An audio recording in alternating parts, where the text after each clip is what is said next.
बिस्मिल्लाहिर्रहमानिर्रहीम। अस्सलामुअलैकुम नाज़रीन कराम, नई वीडियो में आपको खुश आमदीद कहते हैं।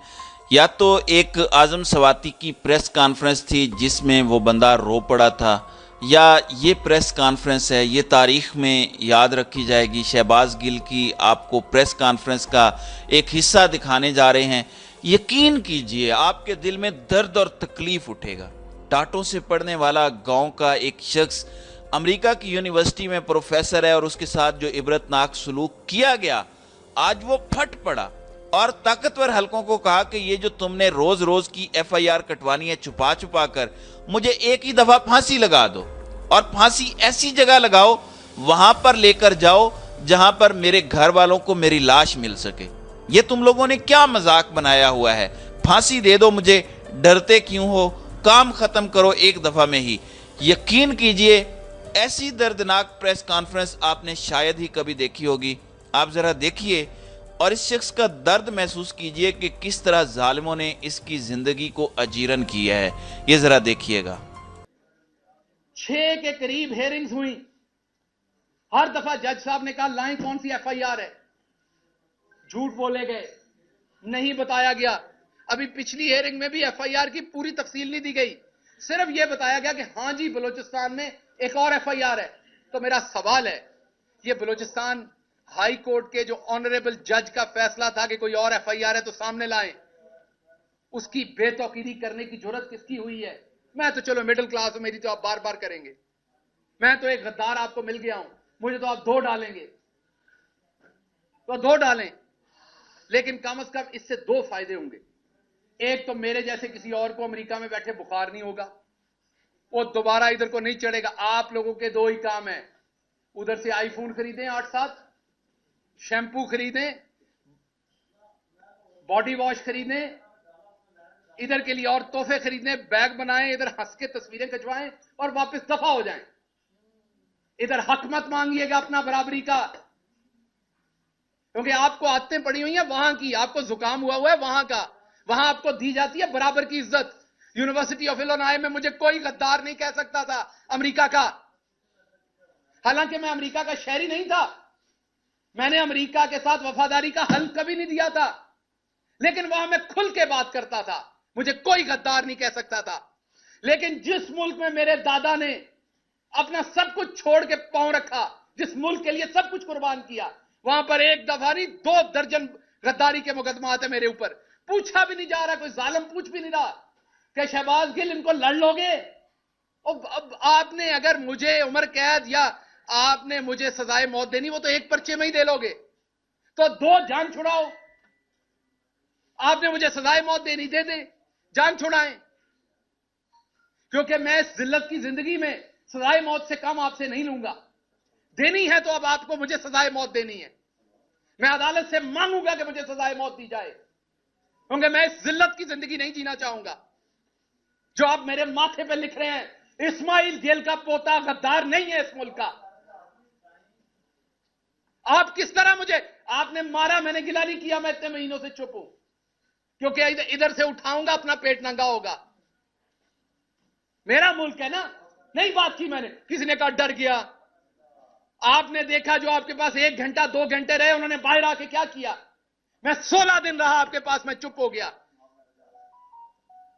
सब्र है हम लोगों में, हम गांव के लोग हैं, हमें बड़ा सब्र है। हम लगे हुए जख्म भी माफ कर देते हैं, बहुत सब्र है। लार्जर गुड के लिए बहुत कुछ करते हैं हम लोग। मुझे पता है मेरे मुल्क को इसका नुकसान होना है। मुझे मेरी यूनिवर्सिटी ने कहा कि बताओ यहां किसको लिखना है। आपको पता है मैंने आज तक अमेरिकन एम्बेसी को खत नहीं लिखा। मेरी बीवी वहां बैठी है, मैंने उसे मना किया आपने किसी को ईमेल नहीं करनी। यहां किसी को जुकाम हो जाए तो ये हर फॉरेन जो कोई एनजीओ को लिखते हैं, यूएन में लिखते हैं, कहां कहां लिखते हैं। मैंने अपनी सारी फैमिली को मना किया कि नहीं लिखना। इंसाफ पाकिस्तान में लेना है, पाकिस्तान को बाहर बदनाम नहीं करना। यह सच है कि मेरे पे तशद्दुद हुआ, मेरे पास तस्वीरें हैं उसकी, लेकिन क्या बाहर जाके नंगा करूं अपने मुल्क को? तो मैंने अपनी पूरी फैमिली को मना किया कि आपने किसी बैरूनी इदारे को नहीं लिखना, इस मुल्क की तौकीर को नहीं छेड़ना आपने। तो उसका सिला अगर सजाए मौत है तो दे दीजिए, लेकिन ये बार बार मुकदमे ना कीजिए। मिडिल क्लास हूं, तकलीफ होती है। मैंने हराम नहीं कमाया हुआ गवर्नमेंट में, मैंने लोगों को हराम कमा के नहीं दिया हुआ, मैंने ट्रांसफर पोस्टिंग डीसी डीपीओ नहीं लगवाए हुए, मैंने हाउसिंग अथॉरिटीज के एनओसीज नहीं लेके दिए हुए, मैंने ग्रिड स्टेशंस के एनओसीज नहीं लेके दिए हुए। मुझे तकलीफ होती है इन केसेस को लड़ते हुए। आपने एक बनाया, उसके अंदर 13 दफात है, उसमें सजाए मौत भी हो जाएगी। करवाएं, शौक से जान छुड़ाएं, ताकि आइंदा कोई ये ख्वाब ना देखे, कोई मिडिल क्लास का शख्स ना देखे कि वो ईवान में जा सकता है। मैं माफी मांगता हूं कि मैंने ये ख्वाब देखा था। मैं माफी मांगता हूं कि मैं आपके बराबर समझता था अपने आप को। आप काश मुझे शुरू में धुतकार देते, आप मुझे शुरू में मेरी औकात बताते। सो इसलिए मैं दोबारा आपको कहता हूं, मेरे पे मुकदमात करने सामने करें, ये छुपा छुपा के ना करें। मैं इतना ताकतवर शख्स नहीं हूं, ना मेरे पास कोई इतना नेटवर्क है पाकिस्तान के अंदर कि मैं आपके छुपे हुए मुकदमात ढूंढ लूंगा, कभी वहां से बलूचिस्तान से। वो मैंने जहां पे मेरे पे मुकदमा किया, मैंने देखा है वो 22 घंटे की मुसाफत है। तो उससे बेहतर नहीं आप इधर ही सजाए मौत दिलवा दे। मेरे घर वालों को लाश लेने की भी आसानी होगी, वहां से उस जेल से कैसे लाश लेके आएंगे। तो कुछ तो सोचें। या ये जुर्म मेरा ये है कि मैं मिडिल क्लास से हूं, आपने फड़का के रखना है। मैंने कभी नहीं कहा कि किसी, इवन नून लीग के किसी बंदे को आज तक मैंने नहीं कहा कि उसे जेल में डालें। मैं मुजफ्फरगढ़ से निकला, हमारी हुकूमत थी उस शाम को, मैंने कहा मैं सबको माफ करता हूं। आपको मेरी प्रेस कॉन्फ्रेंस याद होगी, मुजफ्फरगढ़ में मुझे पकड़ा गया था, हमारी हुकूमत बन गई थी। मैंने कहा यहां से ऐलान करता हूं, मेरी पार्टी किसी नून लीग वाले को सियासी मुखालफत बयानबाजी में अंदर करेगी, मैं खिलाफ खड़ा हूंगा जाके। अभी भी कहता हूं, हमेशा खिलाफ खड़ा हूंगा। एक तरफ करप्शन करने वाले नवाज शरीफ के बेटे की तस्वीर लीक हो गई थी, तस्वीर लीक हो गई थी, कुर्सी पे बैठे साथ टिश्यू पेपर का डब्बा भी था, और मेरी रात के 2 बजे तशद्दुद करके मेरा ये जबड़ा तोड़ के तस्वीरें खींच के मुझे ह्यूमिलिएट करने के लिए रिलीज की गई, इसलिए कि मैं चौधरी नजीर अहमद गिल का बेटा था, मैं मिडिल क्लास था, मेरा कोई रौला डालने वाला नहीं था। मैंने किसी सहाफी को पेट्रोल पंप या उनके प्लॉट नहीं दिए हुए थे, मेरी माफिया नहीं थी। ख्याल करें कुछ, ख्याल करें, ये ला इलाहा इल्लल्लाह मोहम्मद रसूलुल्लाह के नाम पे बना है मुल्क। ख्याल करें कुछ, अगर आम आदमी गलती से पहुंच जाता, ख्याल करें कुछ। बड़े सारे ख्वाब है मेरे गांव के मेरे साथ जुड़े हुए, बड़ी सारी ख्वाहिशें हैं उनकी अभी, और मैंने सब लोगों की तरह उनको डबोया नहीं है। आपने मुझे 16 दिन रखा, आप मुझे दोबारा 16 दिन रखें, मेरे पे एक छींटा करप्शन का निकाल के दिखाएं। पाकिस्तान में आज करप्शन करना नॉर्मल है। मेरी फैमिली ने एक दफा 2000 रुपए का पेट्रोल, सरकारी गाड़ी का 2000 रुपए का पेट्रोल जो है वो प्राइवेट गाड़ी में डाल दिया।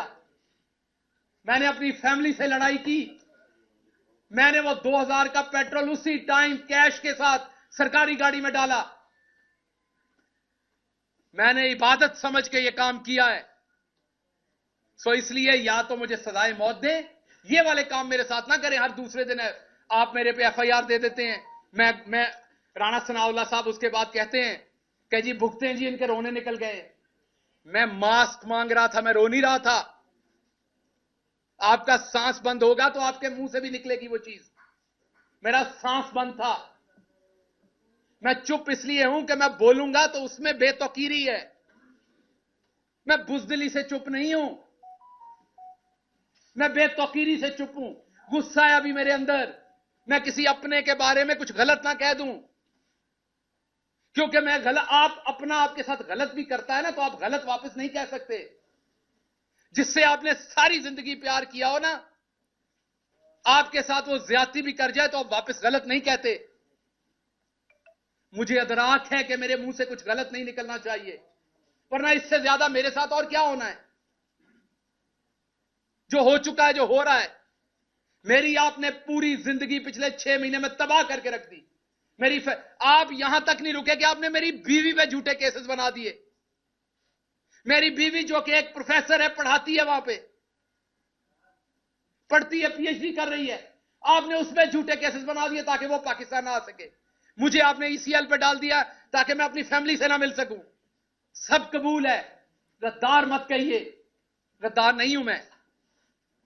और जो करना है वो एक एफआईआर में कर लीजिए, आपके हाथ में है। और मैं आपको बता दूं, मुझे किसी ने नहीं बचाना, मुझे यह भी बताया। अगर फांसी आपने देने का सोच लिया तो लगनी है, मैं हाजिर हूं, क्योंकि मैं बच नहीं सकता, तो मैं अब और क्या सोचूं, तो मैं हाजिर हूं, अब कर लीजिए। अगर जिंदगी इतनी लिखी तो ऐसे सही। लेकिन आपको पता है कि जिस दिन सजाए मौत दी जाती है उस दिन भी नहला के धुला के दी जाती है, उस दिन भी आपको खाना खिलाया जाता है, आपकी किसी सूरत तजलील नहीं की जाती। ये तजलील ना करें कि मुझे पता ही नहीं होता एफआईआर कहां है। मैं हर रोज नई एफआईआर ढूंढ रहा हूं, अदालतों के चक्कर लगा रहा हूं, जी बता दे मेरी एफआईआर कहां है। और आवाज बुलंद करता हूं कि पार्टी के लोग मुकदमे नहीं करते, कहते हैं जी पार्टी पे तनकीद कर रहा है। और भाई मैं बता रहा हूं, मैं असद उमर को देखता हूं, वो हर अदालत की पेशी पे खुद पहुंचे होते हैं। हक किनका लड़ रहे हैं?